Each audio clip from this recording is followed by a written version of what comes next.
是俗称的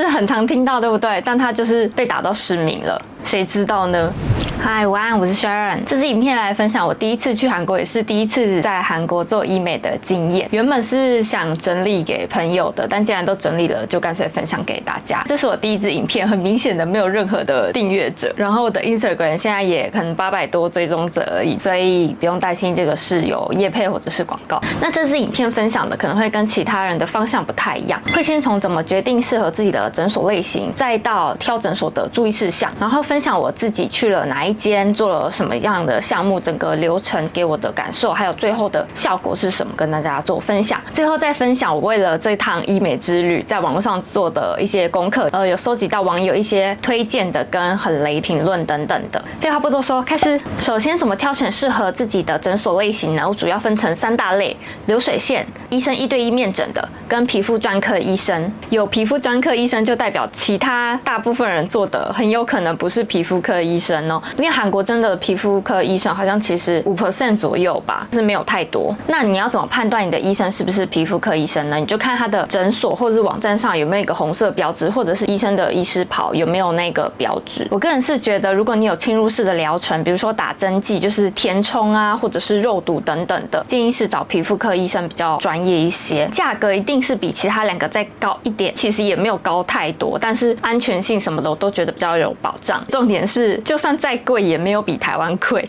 你今天不是专程去做医美的话，你只是去旅游顺便安排医美项目的话，我觉得找皮肤科医生就是让自己的整个行程可以安心蛮多的，变数也会小很多。再来是最多人做也最多人分享的流水线，因为人数多嘛，所以它的负评当然1比1来讲也会相对的比较多。不过我自己在台湾做一些医美，其实也都是流水线，不会有医生跟我讲我适合做什么样的项目，都是咨询师，然后你要自己去跑流程，就是要卸妆啊，然后再自己去找医生。我还是小资族啦，所以我在台湾只有做过基础的雷射保养等等的。或许如果你预算够的话，你可以享受公主般的待遇。如果你在台湾可以接受这样子的流程的话，那韩国价格相对较低，我就觉得也是一个考量。不过就是建议保养型的打雷射等等的就好了。虽然台湾也是有医疗纠纷，但是如果国外发生纠纷，相对更麻烦一些。除了安全性问题，服务体验可能也要考量进去。就虽然它比台湾便宜，但毕竟可能你也会花到好几千块到好几万块，都是自己赚的辛苦钱。你能想象你花好几万块，然后被很差劲的对待吗？每个人能忍受的程度不同，就自己考量了。我建议，如果要流水线的话，可能是你已经有医美经验，或者是你非常清楚自己适合做什么样的项目，比较不会被强迫推销一些不必要的流程。那如果真的不喜欢强迫推销，但又是第一次做医美，或者是预算不高的人，我觉得就可以考虑1对1跟医生的面诊。虽然它不是皮肤专科，但还是会比咨询师或是市长的推荐还要再专业一些。就打个比方好了，我在台湾很常被咨询师推销音波，但其实实际跟医生讨论后，医生就说我的脸颊根本就没有肉，根本就不适合打音波。就在台湾，他会为了活动，可能他音波跟电波就是搭在一起，所以他就是要推给你。所以我觉得你想要获得一些真实的建议的话，就可以考虑看看医生。但我最后选择的是皮肤专科医生，因为我想打的是胶原增生剂。那因为就是跟美感有关嘛，就是你长出来的效果还有安全性，并且要在脸上扎这么多针。在我出发前就有一个女生分享，她打的品牌跟我一样，只是剂型她可能不太确定，是俗称的水光针，就是很常听到，对不对？但她就是被打到失明了。谁知道呢？因为原作者已经下架影片了，想了解更多可以自行搜寻关键字。尽管几率非常非常低，就算你上网爬文 ，ChatGPT 这么保守的 AI 模型给的答案都是几乎不可能发生，但它就是血淋淋的发生了。更新资讯，在剪片的时候发现 ChatGPT 已经修改了内容，并且加入刚刚提到的失明案件。如果认真做功课，其实会越研究越不太敢做，因为通常诊所的咨询师或是医生不会跟你讲说，可能你打会失明哦，谁会这样子讲啊？那我当然最后还是选择了要去做这个项目，但是我再多花一点点钱，获得高一些的保障，那就是个人做决定哦，不要被朋友或者是咨询师推你做一个项目，你就直接好，那我做做看，跟自己身体有关的还是要自己负责。统整一下3种皮肤科类别，可以到影片说明来下载，别忘了帮按赞哦。好，那如果你已经决定好了你要做流水线还是1对1还是皮肤科医生，接下来就是跟你们分享我自己挑诊所的一些注意事项。首先，中文翻译非常的重要。前言提要一下，我等一下会分享详细的。最后虽然选择了皮肤专科，但是他们的中文的翻译相对的没有这么流利，所以在沟通上就是有遇到一些状况。那如果你是选择流水线的话，我就觉得不太需要担心，因为流水线他们真的太商业化了，中文都非常的流利，基本上沟通不太会遇到什么样子的困难。特别要提醒，可能比较少人提到的是，同一间诊所不同分店，可能有一些有中文，有一些没有中文，所以你要看清楚中文服务是在哪一间诊所哦。然后第二个就是很废话的查评价，大家都知道在韩国要用 Naver Map 嘛，但是他们那个星级可能要一定评论数才会显示出来，通常是流水线的比较有几率会看到那个星级，还有会遇到中文版查不到诊所的状况。就要比较辛苦，找到韩文名称再查询。我有查过的诊所会放到下集网友评价会诊中。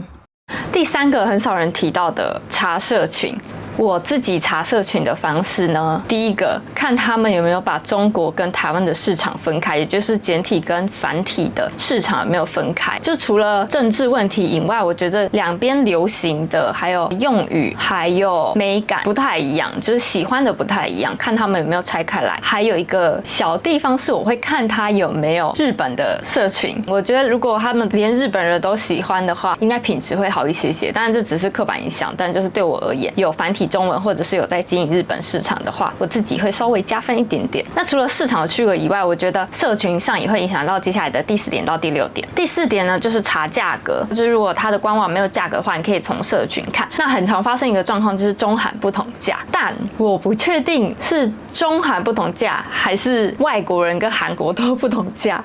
大家自行意会。除了自己去比价之外呢，我自己是会选择用 LINE 跟Kakao的社群预约，因为反正现在 AI 很方便嘛，我觉得用英文不是什么太大的问题。那时候在问的时候，有一些诊所是如果你要中文，他就会把我转进去微信，结果我在微信上面看到他们的价格硬生生的比其他间贵了2-3倍，或者是一样的价格，但其他家可能是8cc， 他们家只有2cc 之类的。我就在想，他可能就是如同他的评论所说，就是有中韩不同价的问题。除了施作项目的价格以外，还有接下来第6点，有没有额外费用的部分。因为我有看到中国人分享说，某些很红的诊所需要预约费，那我实际用 LINE 去问那一间店的时候是没有预约费的，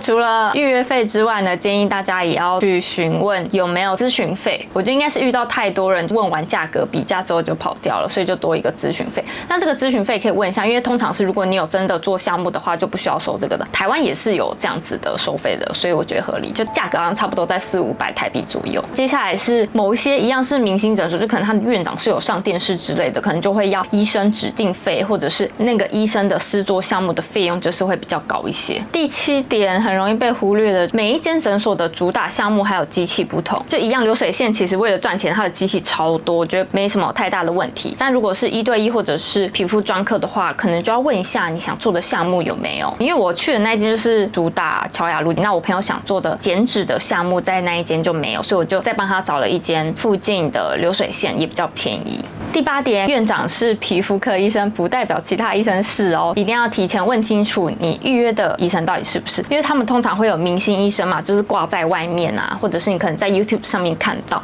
但那种人通常都很忙，不一定是他们亲自帮你做施打哦，所以你可能就要确认一下，帮你施打是皮肤科医生吗？那如果你指明这位皮肤科医生的话，有没有要收指名费，或者是你的费用有没有比较高呢？9，这一间诊所能不能直接帮你退税呢？有一些是会有退税机器，我去的那间皮肤专科是没有的，不过他们在最后会给你一张退税单。我们那个时候以为要给海关看，或者是去刷机器，然后还提早到机场，后来发现不用，其实我们就直接出境，然后拿着单子扫条码领钱就可以了，就只差在当下没有马上折掉而已。我用地图说明一下退税地点，这是仁川机场第1航厦的3楼出境地图。蓝色是出境后的免税区。如果你单笔消费金额低于100万韩元，可以去24小时的自助退税机，超过则需找海关，要注意上班时间哦。除了医美跟饭店之外，要出境后到28号登机口办理。这张退税地图我也会放在影片说明栏的链接里面，最新资讯仍以官网为主哦。最后总结我挑诊所的9个秘诀，不小心分享太多了，其他的下集见，拜。他从头到尾把肉毒跟玻尿酸相反了，好肿哦。真的好痛哦！但我要的是毛孔啊！